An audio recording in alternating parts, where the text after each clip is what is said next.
सूत जी के मुनियों, दूसरे का दुख दूर करना ही जिनका एकमात्र कार्य है, वे संत शिरोमणि नारद जी भक्ति देवी को सांत्वना देकर उनके पुत्र ज्ञान वैराग की मूर्छा दूर करने का प्रयत्न करने लगे।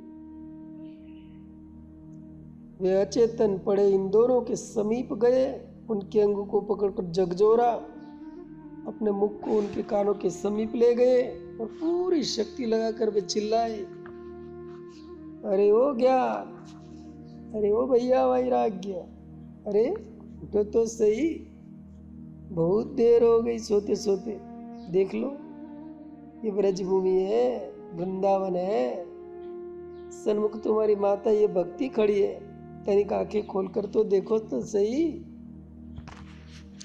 इतना चिल्लाने पर भी वे टस से मस नहीं। ज्ञान वैराग न हिले न डूले, हाँ न ना, कुछ नहीं किया, दीर्घ श्वास छोड़ते रहे।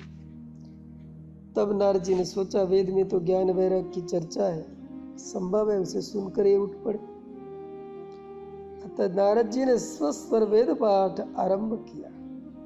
वेद पाठ की मधुर ध्वनि कर्ण कोहर में पड़ते उनके शरीर में कुछ क्रिया होने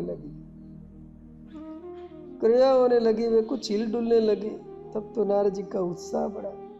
उन्होंने सोचा, वेदांत में तो ज्ञान ही ज्ञान भरा है, लो वेदांत की सुनावे। ये सोचकर वेदांत का घोष करने लगे। इससे वे दोनों उठने का प्रयत्न करने लगे। अब तो नारद जी को आशा बनी। उन्होंने फिर सोचा, गीता में तो सभी वेदांत उपनिषदों का सार है। उपनिषद रूपी गैयाओं को भगवान नंद नंदन ने पार्थ रूपी बछड़े की सहायता से दूकर गीता रूपी अमृत को निकाला। इससे ज्ञान वैराग की निद्रा अवश्य भंग हो। अतः नारद जी ने गीता पाठ आरंभ किया। उसका परिणाम भी सुंदर हुआ। ज्ञान वैराग दोनों ही बड़े कष्ट से उठकर बैठ गए। दुग्ध के जाग के समान, बगुलों की पंख के समान, कुंद के कुंडल के समान, काश के पुष्पों के समान अपने शुभ्र स्वच्छ सफेद बालों को अस्त व्यस्त भाव से हिलाते हुए, जरा जीर्ण काया से सूखी लकड़ी के समान दुबले पतले दोनों आंख मलते हुए आंख मलते उठकर बैठ तो गए, किंतु नारद जी ने जहां पाठ बंद किया तहां वे फिर से अचेत होकर गिर पड़े। प्रतीत होता था उन्हें पूरा आहार नहीं मिला था। इससे वे क्षुधा पिपासा से परम पीड़ित थे। उनमें चलने फिरने की शक्ति नहीं रही थी। नारद जी को बड़ी चिंता हुई। ये सोचने लगे, सतयुग त्रेता ने द्वापर में तो ये लोग इन्हीं वेद के द्वारा पुष्ट बने रहते थे, किंतु कलयुग आते ही इन्हें क्या हो गया है? ज्ञान वैराग उठती क्यों नहीं? क्या करूं, कहाँ जाऊं, किससे पूछूं, कौन उपाय से इनका उद्धार होगा, कैसे इनकी चिर निंद्रा समाधि भंग होगी, कैसे इनकी वृद्धावस्था दूर होगी? भगवान ही रक्षा करेंगे। यही सबके उर प्रेरक है, वे ही मुझे प्रेरणा देंगे। उन्हीं के शरण जाने पर उपाय सूझ पड़ेगा। सूत जी कह रहे, शौनक जी, ऐसा सोचकर नारद जी समस्त क्लेशों को हरण करने वाले भगवान श्याम सुंदर का ध्यान करने लगे। वे जिज्ञासु भाव से उनकी शरण में गई। उसी समय उन्हें सुस्पष्ट शब्दों में मेघ के समान निर्घोष करती हुई आकाशवाणी सुनाई दी। आकाशवाणी उन्हीं को लक्ष्य करके कह रही थी कि नारद जी, तुम चिंता को छोड़ दो।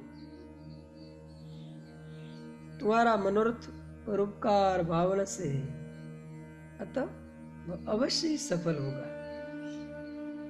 इसमें रज मात्र भी संदेह नहीं है, किंतु इस कार्य की सिद्धि के निमित्त में एक अत्यंत ही शुभ कार्य का अनुष्ठान करना पड़ेगा। नारद जी ने हाथ जोड़कर पूछा, जो कोई भी देव मुझे अव्यक्त रूप से शरीर वाणी में उपदेश दे रहे हैं, उनसे मैं ये पूछता हूँ और चाहता हूँ कि वह शुभ कार्य कौन सा है। आप मुझे किस कार्य के अनुष्ठान से मेरे मनोरथ की पूर्ति होगी। आकाशवाणी ने पुनः कहना आरंभ किया, एतदर्थं तु सत्कर्म सुरर्षे त्वं समाचर तत्ते कर्माभिदास्यन्ति साधव साधुभूषण।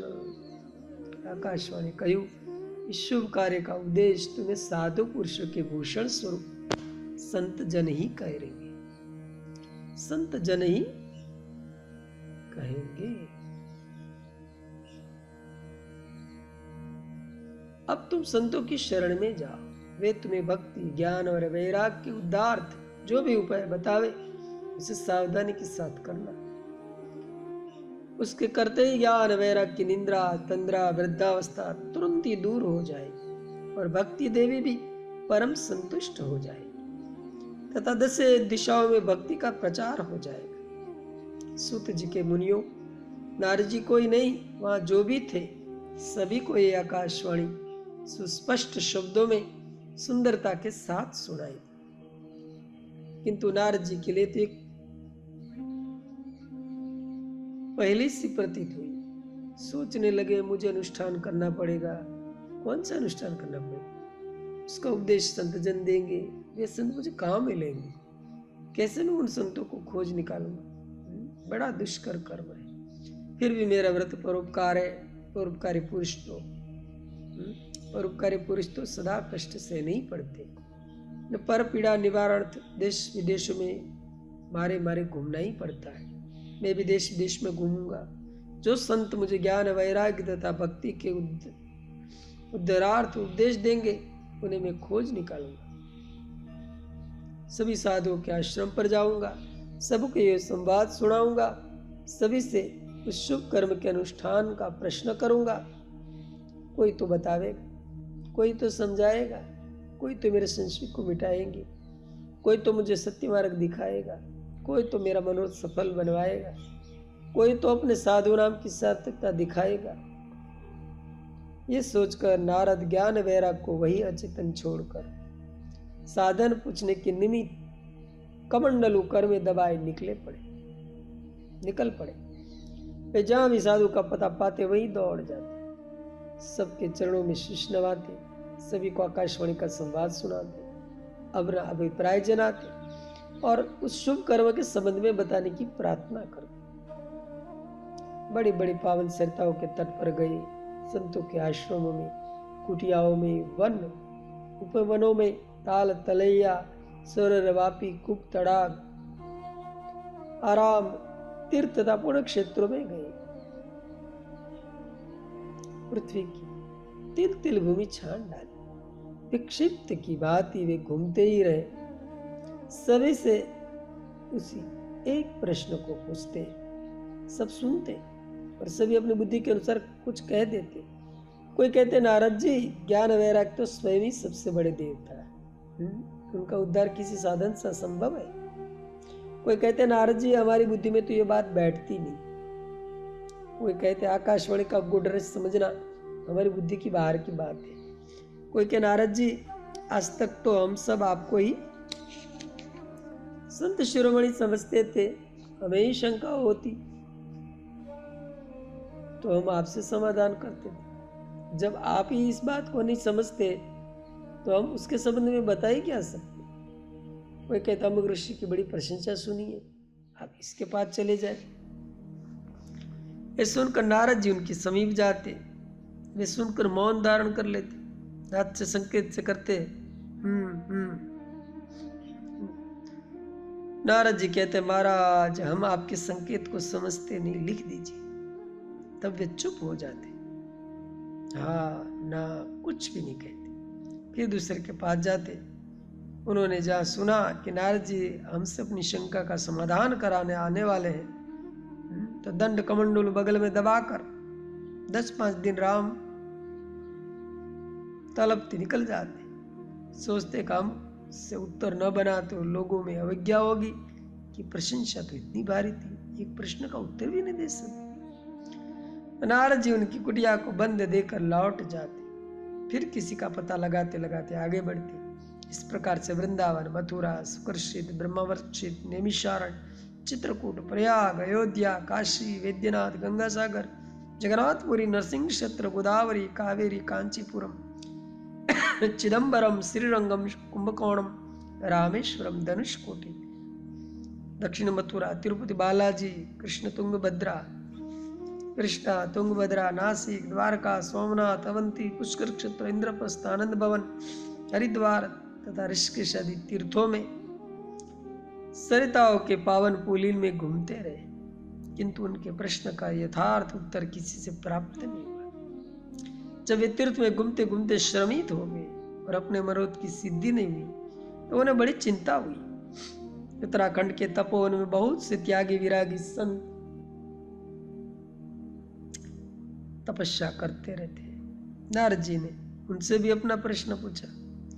ऋषिगण आपस में एक दूसरे से चर्चा करने लगे, क्योंकि नारद जी ने ज्ञान वैराग्य को वेद वेदांत गीता सुनाया। जब इनसे भी इनकी प्रगाढ़ निंद्रा नहीं टूटी तो तुम ही सोचो और उपाय क्या हो सकता है।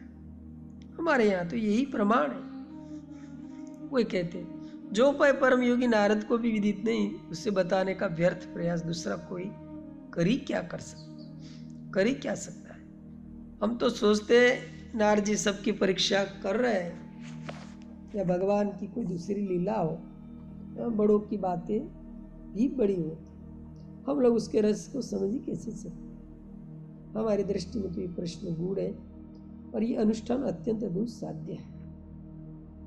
सूत जी के मुनियों, जब नारद जी ने सबसे निराशा पर उत्तर पाया तो उन्होंने सोचा कि मैं सर्वत्र घूम तो आया ही अपनी ओर से, मैंने पूछने में भी प्रयत्न करने में कोई कसरत आज छोड़ी नहीं। अब यहाँ उत्तराखंड में तो आया ही हूँ, चलूँ श्रीमन नारायण की विशालपुरी बद्री वन में चलकर घोर तपस्या से जब प्रभु प्रसन्न होंगे तो उन्हीं से अनुष्ठान बताने वाले संत के संबंध में पूछूंगा।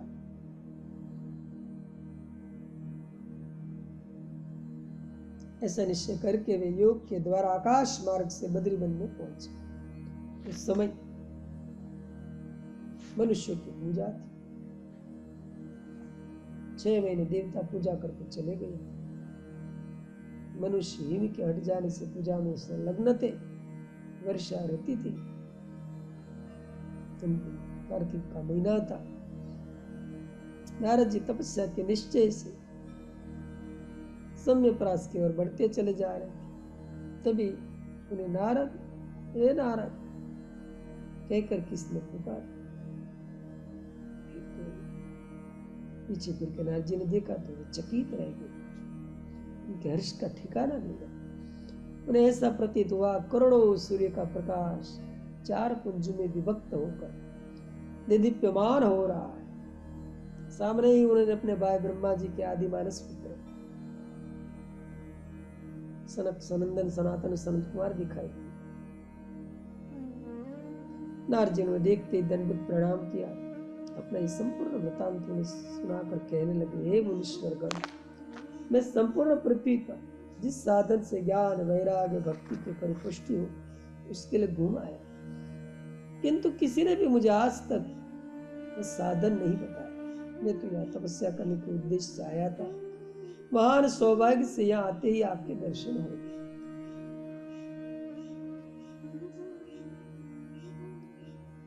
अब कृपा करके उस पूर्ण साधन का आप मुझे बताइए।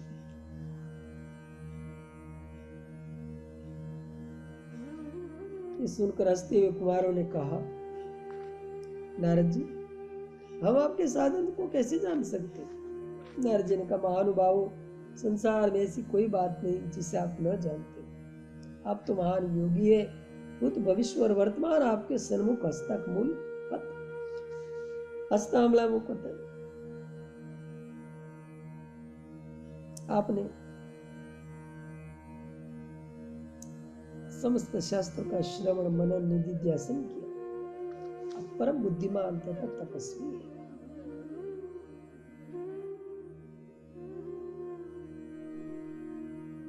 कुमार होंगे नारद जी, हम तो 5-5 वर्ष के लड़के हैं। नारद जी बोले महाराज, देखने में तो अब बालकों से ही लगते हैं, किंतु प्रजापतियों के भी आप पूजनीय हैं। सृष्टि में सबसे प्रथम आप उत्पन्न हुए थे, आप पूर्वजों के भी पूर्वज हैं, इसलिए अवस्था में भी सबसे श्रेष्ठ हैं।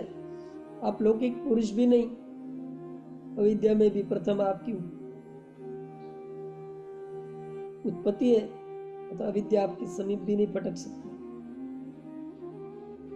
आप भगवान के परम धाम वैकुंठ लोक में निवास करते हो, इसलिए लोगों के सुख दुखों से सदा परे रहते, संसार विशेष बातें भी नहीं बोलते, सदा हरिनाम संकीर्तन में संलग्न रहते हैं। हरि शरण में वही नित्यम येषां मुखे वचः, अतः काल समादिष्टा जरायुष्मान न बाधते। आप तो सदा हरिनाम संकीर्तन में लगे रहते, आपका आहार अन्न-जल नहीं है, आप कृष्ण कथा के सहारे ही जीवित रहते।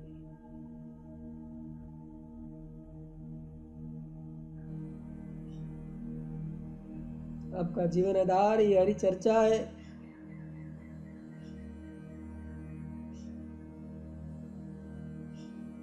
लीलामृत रसोन्मत्ता कथा मात्रैक जीवनी, सदा वैकुंठ लीलया हरि कीर्तन तत्परा। तो आपकी जीवन आधारी हरि चर्चा है। आप संसारी मादक द्रव्यों का स्पर्श भी नहीं करते, आपको उसकी आवश्यकता ही प्रतीत नहीं होती। आप नित्य निरंतर तृप्त भाव से इतना हरि कथामृत पान करते हैं, उसमें उसके मद में सदा मदमाते बने रहते हैं। कृष्ण लीला सुधा पान से सदा उन्मत्त से बने रहते हैं। व्यर्थ की बकवास से आप बचते रहते हैं। आपके मुख से पंचाक्षरी हरि शरणम ये मंत्र निरंतर निकलता रहता है, इसलिए सदा आप 5 वर्ष के कुमार बने रहते हैं। वृद्धावस्था तो काल के प्रभाव से आप तो कालातीत, इसलिए वृद्धावस्था की विवशता आपको बाधा नहीं पहुंचा सकती। आप कहें कि हम कुछ करने में असमर्थ है, सो भी बात नहीं, आप सब कुछ कर सकते।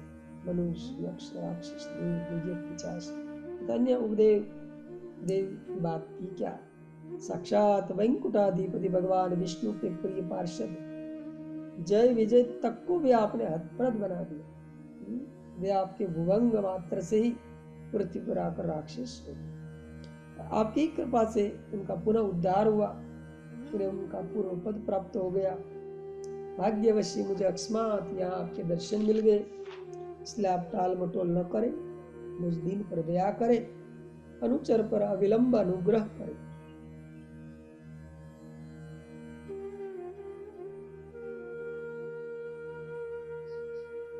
कुमार ने पूछा, तुम्हारा अभिप्राय क्या है, जानना क्या चाहते हो?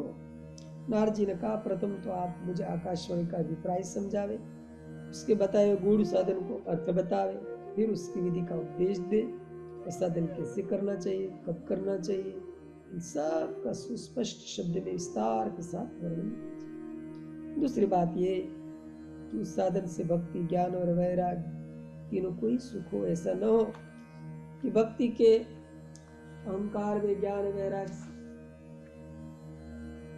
से पूरा रहकर केवल करताली खड़खड़ाते रहे, तो ज्ञान के अभिमान में भक्ति का निराधार करे, उसे मूर्खों का अबलाओं का ही साधन बताए, या वैरागी की झोंक में ज्ञान भक्ति को भी तिलांजलि दे दी, दिगंबर बनकर अभिमान को बढ़ाते हैं।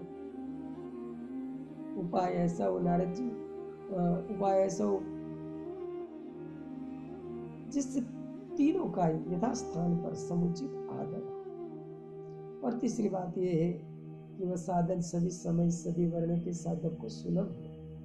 जैसे वैदिक कर्मकांड है, उसका तो अधिकार केवल द्विजाति मात्र को है, संन्यास का अधिकार केवल ब्राह्मण मात्र को है। साधन ऐसा हो कि जिसका प्रचार सभी वर्ण में सभी आश्रमों में हो सके। ब्राह्मण को भी वह साधन तार दे और शूद्र का भी उद्धार करे। सर्वसाधारण के लिए सुलभ साधन का आप उपदेश करें। सूत के मुनियों, नारद जी के इन प्रश्नों को कुमारगण जैसे उत्तर देंगे, इस प्रसंग में आगे कहूंगा। आप अब समाहित चित्त से इस प्रसंग को श्रवण करें। देखिए, सुगम साधन वही है जिसमें सबका सरलता, सुगमता से, शास्त्रीय विधान से, सरसता के साथ समावेश हो जाए। कुछ वस्तुएं तो ऐसी है जो एक व्यक्ति विशेष को या वर्ग विशेष को प्रिय होती है। कुछ वस्तुएं ऐसी है जो प्राय सभी को समान भाव से प्रिय होती है। सर्वसम्मत, सर्वोपयोगी, सर्वजन प्रिय वस्तु में ही सब सम्मिलित हो सकते हैं। हंसना, मुस्कुराना मानव मात्र को प्रिय है, इसलिए हंसमुख सभी का प्रिय हो जाता है। गंभीरता का भी एक विशिष्ट स्थान है, किंतु वह सर्वत्र सब समय नहीं, विशेष विशेष अवसरों पर। परंतु मन प्रसाद तो सर्वप्रिय वस्तु है। सुखे सत्तू पेट भरने के तो अच्छे ही है, सब उन्हें निगल नहीं सकते, किंतु घृत से चूता हुआ मोहनभोग हो, रबड़ी हो, रसगुल्ले हो, पेड़े हो, इनकी पंक्ति हो, तो देखिए आनंद चारो लाओ लाओ बच जाए। भगवान की लीला कथा ऐसे ही मधुर मधुर मिठाइयां जिनसे पेट भले ही भर जाए पर मन नहीं भरता, खाने की इच्छा बनी रहती है, बस सबके रस में सुख पाते, जीवा भी द्रवित होकर पानी बहाने लगती है। सूत जी के मुनियों, नारद जी के प्रश्न को सुनकर चारों कुमार बड़े ही प्रसन्न हुए।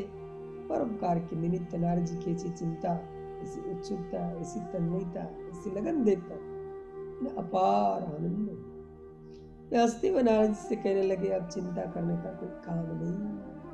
मां चिंताम कुरु देवर्षे हर्षम चित्ते समावह उपायः सुख साध्योत्र वर्तते पूर्व एव।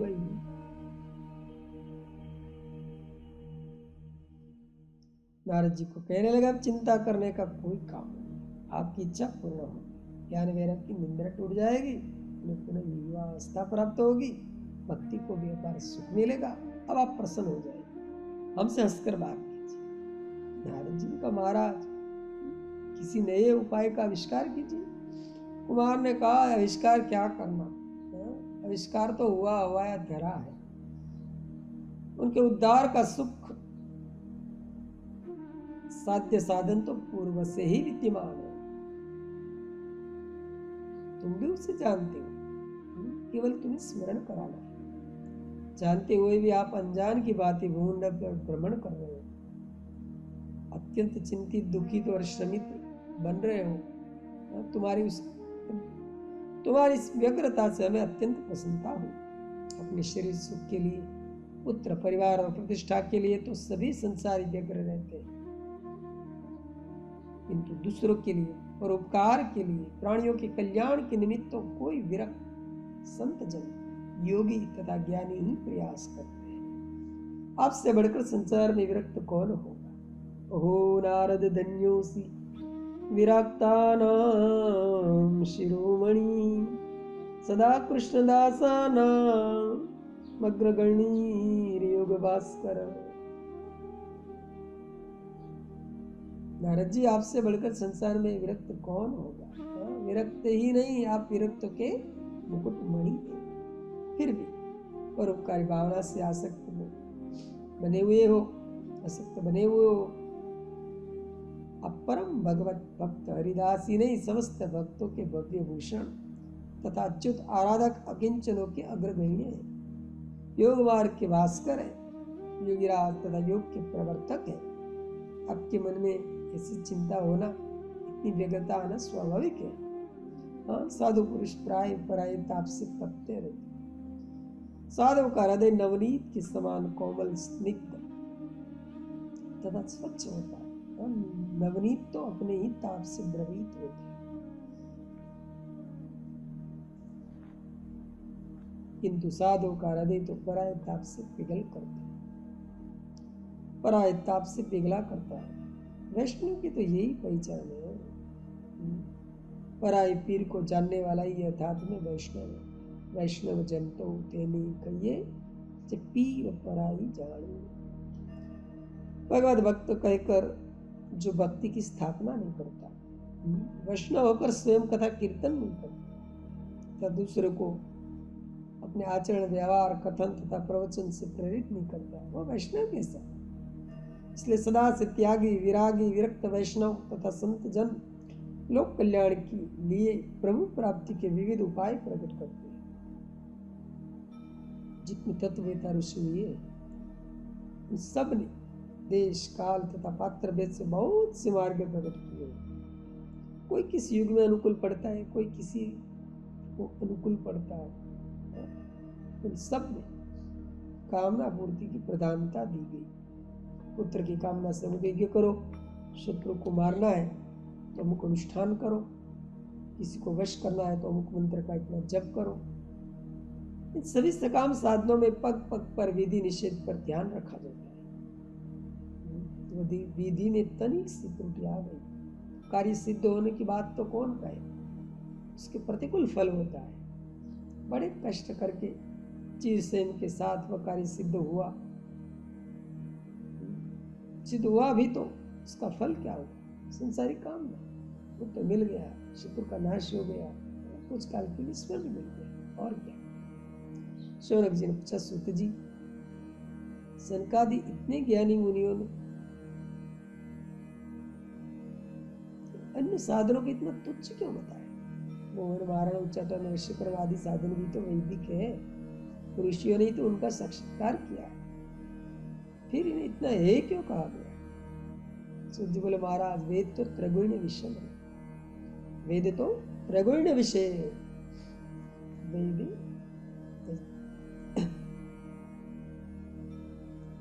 उसमें सात्विक राजस तामस सभी प्रकार के साधन है। तामसिक पुरुष के साधन भले ही उपयोगी हो, किंतु जो प्रभु को पाना चाहते हैं, जिनका लक्ष्य विशुद्ध भगवत भक्ति है, उन्हें तो इन सकाम कर्मों से बचना चाहिए। क्रोध लोभ से वशीभूत होकर बड़े कष्ट से ये कार्य किए जाते हैं और इनसे फिर विषय ही मिलते हैं। राजा की बहुत दिन कष्ट सहकर सेवा की, जब वह प्रसन्न हुआ और कुछ मांगने को कहा तो मांगा यही कि मुझे कोठार की भूसी मिल जाए या घोड़े के नीचे छिटके दानों को समेट करके ले जाने की आज्ञा हो जाए। साधन तो वही यथार्थ साधन है जिससे प्रभु के पाद पद्मों में प्रेम हो। सकाम घोर साधनों में तो श्रम श्रम है, इनमें कुछ हाथ लगता नहीं। इस विषय में एक छोटा सा दृष्टांत है। एक आदमी अपनी स्त्री से क्रुद्ध हो गया। उसने कहा, मैं तो तपस्या करूंगा। घोर वन में जाकर कठिन तपस्या करने लगा। उसके एक पुत्र था, उसने पिता को तपस्या में संलग्न देखा तो वह भी उसकी देखा देखी तप करने लगा। जब देवता प्रकट हुए और वर मांगने को कहा तो उसने वर मांगा कि मेरी स्त्री मर जाए और मुझे बहुत क्लेश दी। देवता ने कहा, ऐसे ही होगा, और उसकी स्त्री मर गई। फिर देवता पुत्र के समीप आकर इससे भी वर मांगने को कहा। लड़के ने पूछा, मेरे पिता ने क्या वर मांगा? देवता ने बताया, करे उसने तो तेरी माँ को मरने का वर मांगा, मैंने उसे मार दिया, तू मात्रहीन हो गया, तो कुछ मांग ले। उसने कहा, महाराज मुझे यही वर दीजिए कि मेरी माता जीवित हो जाए। देवता तथास्तु पर अंतर्हित हो गए। बाप बेटे दोनों घर आए। घर तो जैसा था तैसा ही था, वही स्त्री वही कला। इतने दिन की तपस्या व्यर्थ ही हुई। सो महाराज सकाम कर्म भोगों से दुखी होकर किए जाते हैं, उससे भोगी मिलते हैं। कल्याण की कामना करने वाले को ऐसे काम्य कुत्सित कर्मों में काल को नहीं गवाना चाहिए।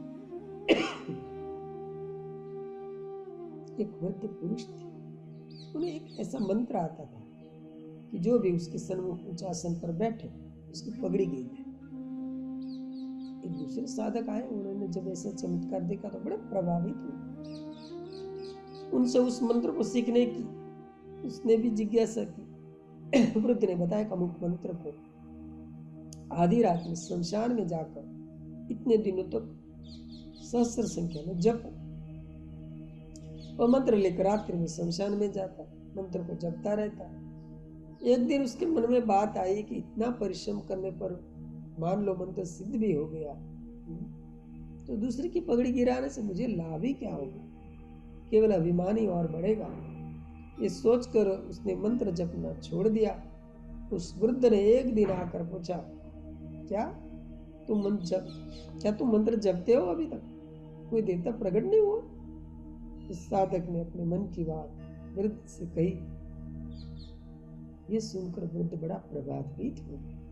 उसने साधक को हृदय से लगा लिया और अंत में उसने भी ये कार्य छोड़ दिया। सो शौनक जी, ये शुद्र सिद्धि से सकाम कर्म भगवत भक्ति में बाधक है। शौनक जी ने पूछा, सुध जी आप सत्य कहते हैं, यथार्थ कर्म तो वही है जो भगवान की भक्ति को बढ़ा। हाँ तो फिर कुमारों ने क्या कहा? सूत जी बोला, हाँ महाराज सुन। सनकादि नारद से कह रहे थे कि नारद, शुद्र साधन को बताने वाले, आकर्षक चमत्कार दिखाने वाले, भोले बालों को, लोगों को प्रभावित करने वाले व्यापारी उपदेशक तो बहुत मिल जाते, किंतु वैकुंठ के मार्ग को दिखाने वाला, प्रभु पाद पद्मों तक पहुंचाने वाला मार्ग तो मिलते ही है। उसका उपदेश करने वाले उसका उपदेश देने वाले पुरुष तो पूर्व जन्म के पुरातन पुण्य से कहीं बिरले ही मिलते हैं जो विशुद्ध धर्म का उपदेश देने में समर्थ हो। नारद जी ने कहा, तो भगवान आकाशवाणी ने भक्ति, ज्ञान तथा वैराग्य के उद्धार के निमित्त मुझे जिस सत्कर्म करने को उपदेश किया, वो कर्म कौन सा है? कृपा कर उसी का उपदेश मुझे कीजिए। सनकादि मुनि बोले, ऋषिवर हम उसी कर्म को तो हम बता रहे हैं, उसी से तो भगवत भक्ति का घर घर प्रचार होगा। आप समाहित होकर प्रसन्नता पूर्वक प्रेम से श्रवण करो। देखो, साधन कहो, यज्ञ कहो, एक ही बात है। नाना द्रव्यों द्वारा यज्ञ में आहुति देना, ये द्रव्य यज्ञ कहता है। द्रव्य यज्ञ, तपो यज्ञ, योग यज्ञ तथा परे स्वाध्याय ज्ञान यज्ञश्च ते तु कर्म विचूचका। जो देखिए,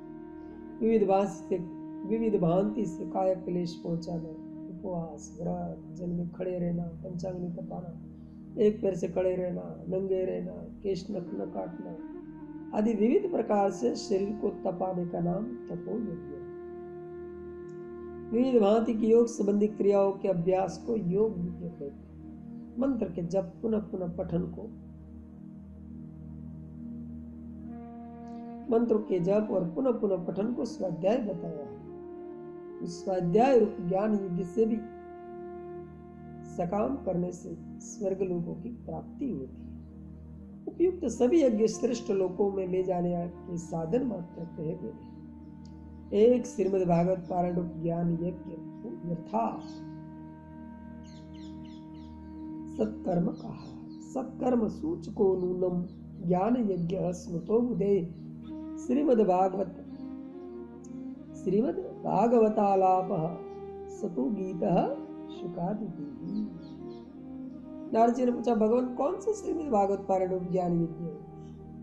इसका कथन किन महर्षियों ने किया है? सनकादि बोले, नारद तुम भूल गए हो क्या? अरे तुमने ही ब्रह्मा जी से श्रीमद् भागवत का प्रश्न किया था। अत्यंत संक्षिप्त में श्रीमद् नारायण के मुख से सुना हुआ ज्ञान ब्रह्मा जी ने न तुम्हें बताया। तुमने भी तो इस बद्रीवन में विषाद में बैठे व्यास जी को सुनाया था। व्यास जी ने उसे विस्तार पूर्वक बनाकर अपने पुत्र सुदेव को पढ़ाया। महर्षि शुक के द्वारा भूमंडल पर इनका प्रचार हुआ। उसे सर्वसाधारण लोग जानते नहीं। एक अत्यंत गुप्त, अत्यंत प्रभाव युक्त मोक्ष मार्ग को दर्शाने वाला शास्त्र है। उस श्रीमद् भागवत का शब्द भक्ति देवी के कर्ण कोर में पड़ जा, ज्ञान वैराग उसका श्रवण कर ले, तीनों ही खिल उठे।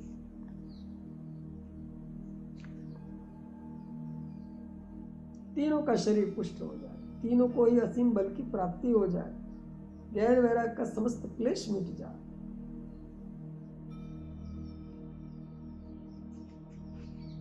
सुनत भागवत भक्ति दुख, सुनत भागवत भक्ति दुख, सुतन संग न सिजाएंगे, आवे प्राणी परम पद, सब जन अति हर्षाएंगे। तीनों का असीम बल की प्राप्ति हो जाएगी, ज्ञान वैराग को समस्त क्लेश मिट जाएगा, उनका पोपला मुख सभी दांतों से युक्त होकर सूर्य के समान चमकने लगेगा, केश कृष्ण वर्ण के हो जाएंगे, पलित शरीर सुंदर सुहावना दर्शनीय हो जाएगा, और भक्ति देवी को तो इतना आनंद होगा कि वह नृत्य करने लगेगी, प्रेम में पगले बनकर झूमने लगेगी। नारद जी ने कहा, महाराज कलयुग तो बड़ा पापी है, उसने सभी आचार विचार शुभ कर्म साधन नष्ट कर दिए, उसके दोष तो विघ्न न करने दें। गरज कर सनकादिक मुनि बोले, नारद तुम कैसी बात कर रहे हो? देखो, पापी के पैर नहीं होते, जो डरता है उसी को कलयुग और भी अधिक डराता है। गांव में हल्ला होता है, भेड़िया आया भेड़िया आया, जो शब्द सुनकर डर कर घर में छिप जाता है, उसी के बच्चे को भेड़ बकरियों को भेड़िया उठा ले जाता है, किंतु जो साहस करके लठ लेकर द्वार पर खड़ा हो जाता है, वहां से भेड़िया खिसक जाता है। कितने भेड़िए एकत्रित क्यों ना हो जाए, जहां सिंह ने गर्जना की सब के सब भाग जाते, सब 9 2 11 हो जाते। इसी प्रकार जहां श्रीमद्भागवत की दाढ़ हुई, सब के सब कलयुग के दोष पलायन परायण बन जाते, सब भाग जाते। इस समय ज्ञान वैराग संयुक्त भक्ति परम प्रमोदित होकर उछलने कूदने लगती, प्रेम रस के प्रवाहित होकर सभी को प्लावित करती है, प्राणी मात्र को इससे आप्यायन होता है। तुम यदि श्रीमद् भागवत पारायण यज्ञ के परम कल्याण प्रद अनुष्ठान करोगे तो भक्ति को अत्यंत ही आनंद होगा, वह जन जन के मन में आह्लाद को भर देगी, सबके अंतकरण को प्रफुल्लित कर देगी, सबके हृदय में सुख का संचार करेगी, घर घर में विचरण करेगी, सर्वत्र उसका प्रचार प्रसार हो जाएगा। नारद जी ने कहा, मुनियों मुझे इस विषय में शंका है, आज्ञा हो उसको भी प्रकट करूं, मुझे आप श्रद्धाहीन न समझे। मुनियों ने कहा, नहीं नारद जी, श्रद्धाहीन समझने की क्या बात, शंका का तो समाधान करा ही लेना चाहिए, आप अपनी शंका को निर्भय होकर प्रकट करो। नारद जी ने कहा, जो भगवान मैं पूछना ये चाहता हूँ कि इस श्रीमद् भागवत की उत्पत्ति कहाँ से हुई? मुनियों ने कहा, श्रीमद् भागवत वेद वेदांत का सार है, समस्त उपनिषद ब्रह्मसूत्र महाभारत आदि इतिहास पुराण शास्त्र को सार लेकर यह अमूल्य ग्रंथ बना, समस्त शास्त्र रूप समुद्र को मत कर श्रीमद् भागवत अमृत निकला है। तो नारद जी ने इस पर ही कहा, हाँ तो भगवान मेरी शंका यही है कि मिट्टी का बना घड़ा मिट्टी ही होगा, स्वर्ण का बना आभूषण स्वर्ण ही होगा, हिम की बनी हुई पुतली हिम ही होगी, नमक का बना गोला नमक ही होगा। जो गुण मिट्टी स्वर्ण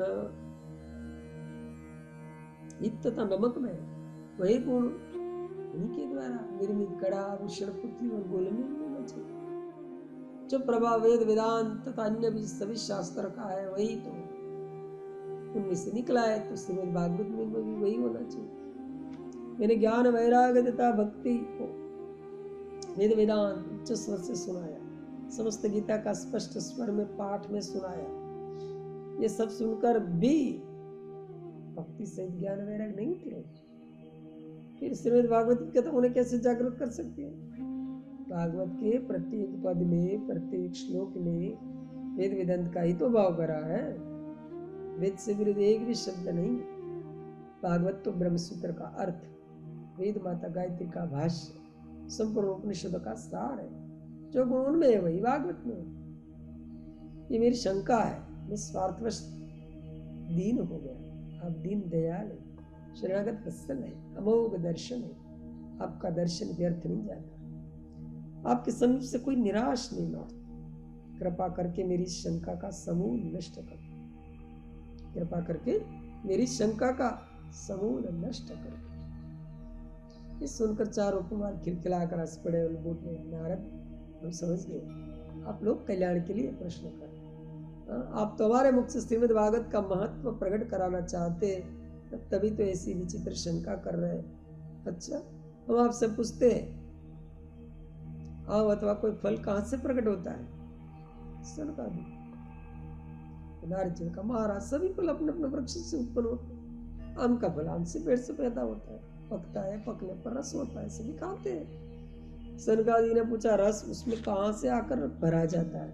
नारद जी ने कहा, महाराज रस के बाहर से लाकर थोड़ा ही भरा जाता है, वृक्ष की जड़ से लेकर चोटी पर्यंत उसमें रस व्याप्त है, वही रस फल में भर जाता है।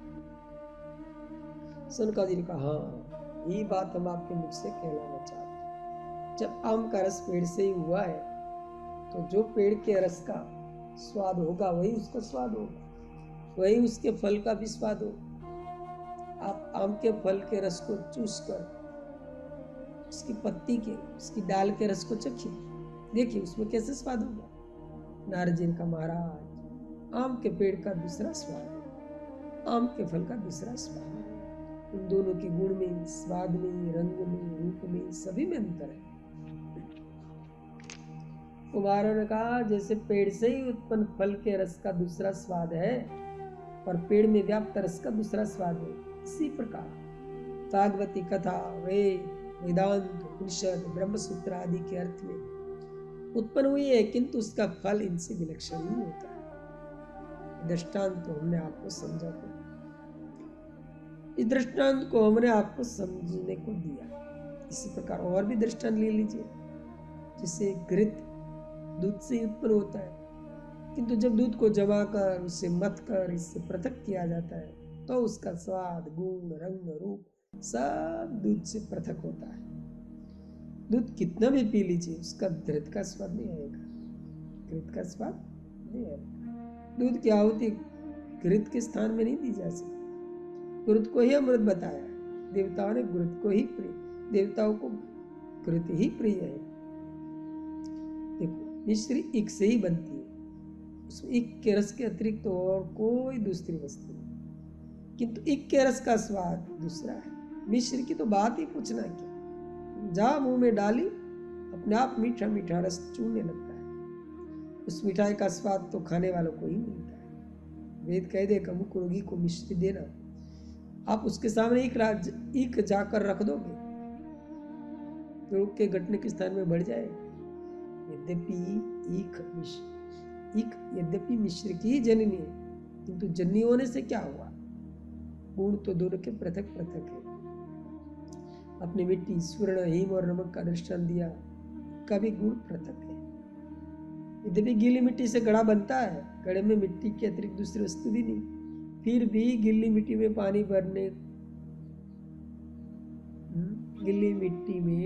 भर के लोग नहीं ला सकते, पानी तो घड़ा में ही आवेगा। गीली मिट्टी के ही हाथी, घोड़ा, ऊंट, बछड़ा भी खिलौना बनते। अब बच्चे को खिलौना न देकर गीली मिट्टी दे दे कि ले इससे खेल, इन्हीं से सब खिलौना बनते, क्या वह उनसे संतुष्ट हो जाएगा? राजा का मुकुट स्वर्ण का ही बनता है, मुकुट न पहनकर वह 5 सेर सोना सिर पर ला दे तो क्या कोई मुकुटधारी राजा कहेगा? स्त्रियों का आभूषण स्वर्ण के होते हैं, उन्हें आभूषण न देकर खान के निकले स्वर्ण के टुकड़े कर उनके अंग में लटका दे तो क्या उनकी शोभा बढ़ेगी? बहुत से औषधियां स्वर्ण से बनती है, स्वर्ण की भस्म करके रोगी को दी जाती है। हाँ, भस्म न देकर आप उसे सूखा स्वर्ण ही खिला दे तो क्या रोग जाएगा? हलवा, घृत, चीनी और अन्न के चूर्ण से ही बनता है हलवा। आप हलवा ना बनाकर पहले घृत पिला दे, ऊपर से चीनी पानी घोल कर पिला दो, फिर आटा पकवा दे तो क्या उनमें हलवा का स्वाद आ जाएगा? हिम तो जल से ही बनता है। ग्रीष्म ऋतु में हिम से शीतल न करके केवल तालाब का गर्म जल पिला दे तो उसमें क्या इनकी शीतलता का उतना स्वाद आवेगा? ऐसी तृप्ति होगी? सनकादि मुनि कह रहे, नारद जी, चाहे वस्तु उसी से उत्पन्न क्यों न हो, कुछ वस्तु अतिरिक्त उसमें चाहे कुछ भी अन्य वस्तु न हो, किंतु पृथक हो जाने से गुण में, स्वभाव में, प्रभाव में अंतर पड़ जाता है। पुत्र तो पिता का ही आत्मा है, उसके शरीर से ही पैदा हुआ, फिर भी पिता पुत्र का एक गुण, स्वभाव तथा प्रभाव के नहीं होते। इसी प्रकार भागवती कथा भी वेद वेदांत से निकली है, किंतु उसके फल में और वेदों के फल में बड़ा अंतर है। ये सत्य वृक्ष न हो तो फल हो ही नहीं सकती, किंतु वृक्ष के रस से उसके फल का रस अधिक मधुर, अधिक गुणकारक, अधिक उपयोगी तथा हृदय को प्रिय लगने वाला होता है। इसी प्रकार वेद वेदांत की अपेक्षा ये भागवती कथा अधिक मधुर और विशेष फल देने वाली है। नारद जी ने पूछा, तो क्या भगवान ये वेदों से सर्वथा पृथक है? सनकादिन का, अजी नारद जी, आप क्या जानते नहीं? इसी बोली वाली बातें कह रहे हो। भागवत वेदों के समान है। जो प्रभाव, जो आदर, जो प्रतिष्ठा वेदों की है, वही इसकी है। इसका प्रकाशन, प्रेरणन भक्ति, ज्ञान और वैराग्य की स्थापना के निमित्त ही हुआ है। कलयुग में इसका प्रागट्य धर्म की स्थापना के निमित्त है। ये भगवान का वांगमयी अवतार है, ऐसा वांगमयी मूर्ति। श्री कृष्ण में और श्रीमद् भागवती कथा में कोई अंतर ही नहीं। तुमने ही तो इसका प्रचार किया, तुमने ही तो इसके द्वारा व्यास जी की खिन्नता का खंडन किया। इसके उपदेश से व्यास जी को बहुत दूर हुआ। इसको रचकर तो व्यास जी ने अपने को कृतार्थ समझा। इसके प्रभाव को आप स्वयं जानते हो। अच्छा, हम आपसे ही पूछते हैं, व्यास जी के ज्ञान में क्या कमी थी? चारों वेदों का उन्होंने व्यास किया, पंचम वेद महाभारत ने उन्होंने रचना की, समस्त पुराण को उन्होंने बनाया, फिर भी उन्होंने अपने को अकृतार्थ ही अनुभव किया। उनके हृदय में खटक खटकती रही, कमी की वे अपने अंतःकरण में अनुभव करते रहे। वे इस चिंता में दुखी बैठे ही थे। वे परिताप और अज्ञान रूपी समुद्र में गोते खा ही रहे थे कि सौभाग्यवश आप उनकी कुटिया पर पहुंच गए। आपने ही तो उन्हें चतुश्लोकी भागवत का विस्तार के साथ उपदेश दिया और विस्तार पूर्वक भागवत रचने की आज्ञा दी। उनके श्रवण मात्र से व्यास जी को परम संतोष, उनकी चिंता दूर हो गई, हृदय प्रफुल्लित हो उठा, अंतःकरण रूपी कमल की सिकुड़ी हुई कलियां खिल गई। भागवत रचना करके ही उन्होंने अपने को पूर्ण कृतार्थ समझा। ये सब करतूते आपके ही तो है। स्वयं तो बीज बोते, जब उनसे वृक्ष बन जाते तो आश्चर्य करते, ये इतना बड़ा वृक्ष कहाँ से आ गया?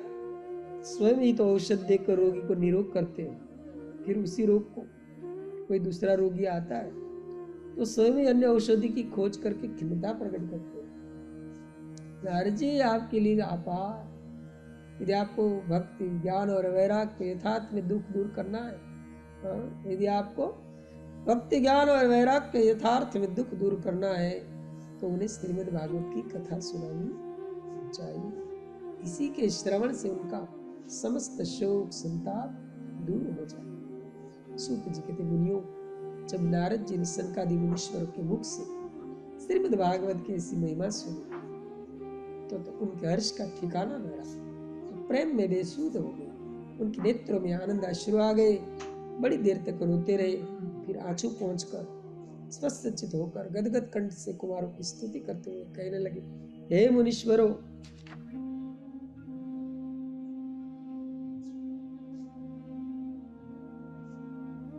आप धन्य हैं। आपकी भागवती निष्ठा धन्य है। आपकी अपूर्व स्मृति और भक्ति की कहां तक प्रशंसा की जाए। आप शेष जी के द्वारा श्रीमद् भागवत की कथा सुनी थी। अब वैकुंठ लोक से नित्य आकाश गंगा में स्नान करके पाताल लोक में शेष जी से भागवत कथा श्रवण करने जाया करते थे। आपकी जटाएं उन दिनों में सर्वथा गीली ही रहती थी। आप इस भय से जटाओं को सुखाते नहीं थे कि कहीं कथा आरंभ न हो जाए, हम उसके प्रथम प्रसंग से वंचित न रह जाए। आपकी भागवती कथा में कितनी भारी निष्ठा है। सौभाग्य से मुझे आपके दर्शन हो गए। आपका दर्शन करने वाले मनुष्य आपका दर्शन करने वाले मनुष्य संपूर्ण पाप ताप को तत्काल नष्ट कर देते हैं। संसार ताप रूपी दावर से दग्ध पुरुषों को परम शांति की प्राप्ति होती है। महानुभावों, मेरे कोई पूर्व जन्म के पुण्य उदय हुए जन्मांतर के असंख्य सुकृत के कारण संत समागम प्राप्त होता है। भाग्योदयेन बहुजन्म समर्जितेन सत्संगम च लभते पुरुषो यदा वै अज्ञान हेतु कृतमोह मदांधकार नाशं विदाय तदो दयते विवेक। हे महानुभाव, मेरे को पूर्व जन्म के पुण्य उदय जन्म जन्मांतर के असंख्य सुकृत के कारण संत समागम प्राप्त होता है। अनेकानेक जन्मों से संचित पुंजों का पारदवश प्रादुर्भाव हो जाए तब ऐसा सुखद पुण्य प्रसंग प्राप्त होता है। सत्संग दुर्लभ है, अमोघ है, अव्यर्थ है। जिसे सत्पुरुष का सत्संग प्राप्त हो जाता है उसका ज्ञान जन मोह और मद्रूप अहंकार उसी प्रकार नाश हो जाता है जिस प्रकार सूर्योदय होते ही निबिड़ अंधकार छिन्न भिन्न होकर सर्वत्र दिव्य प्रकाश फैल जाता है। तभी सभी प्राणियों को घर में रही हुई सभी वस्तु प्रत्यक्ष दिखाई देने लगती है। सभी प्रकार का विवेक हो जाता है कि ये सत्य है, ये सत्य है। मैं आपकी शरण में हूँ, इसीलिए आया हूँ कि प्रेम लक्षणा भक्ति का सर्वत्र प्रचार प्रसार कर सकूं। आप ऐसा आशीर्वाद दे कि मेरे द्वारा ये दुरूप कार्य हो सके। अब मैं आपके आज्ञानुसार भक्ति ज्ञान वगैरह की स्थापना का हेतु श्रीमद् भागवत पारायण रूप ज्ञान यज्ञ को करना चाहता हूँ। इस संबंध की सभी बातें मुझे बताइए, मुझे इसकी विधि समझाइए। सूत जी के मुनियों, नारद जी जिस प्रकार श्रीमद् भागवत श्रवण करने की विधि पूछेंगे उसी प्रसंग को मैं आगे वर्णन करूंगा।